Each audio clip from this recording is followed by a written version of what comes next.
Alors une petite précision de traduction sur le mot Séla. Le mot Séla est un mot qui apparaît très souvent dans le livre de Tehillim, dont on ne sait pas précisément le sens. Or, la plupart des commentateurs nous disent que le mot Séla est synonyme de Vaed, éternellement, à tout jamais. Ce mot apparaît 75 fois dans la Torah. Alors principalement donc dans le livre des Psaumes, 72 fois dans le livre de Tehillim, et 3 fois dans le livre de Habakkuk, qui est un prophète.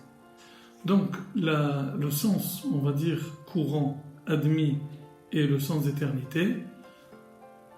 Pourtant le Radak, qui est un grand rabbin provençal, qui est un grand commentateur de la Torah, qui est également grammairien, eh bien, nous explique que le terme de Séla a un autre sens.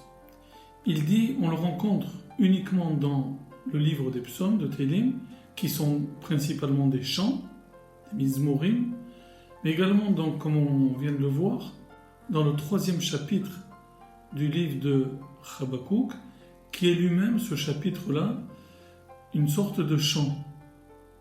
Donc en fait, ce mot « Séla » a un rapport avec le chant. Eh bien, le Radak précise dans son commentaire, il nous dit qu'à chaque fois que ce terme apparaît, à l'endroit même où ce terme apparaît, eh bien, celui qui le chantait élevait la voix. Le mot « Séla » veut dire, d'après le Radak, « Agbaha », élévation de la voix. C'est un style de cantillation qui indiquait aux chanteurs qu'à ce moment-là du texte, au moment où on disait « Séla », eh bien il fallait élever la voix.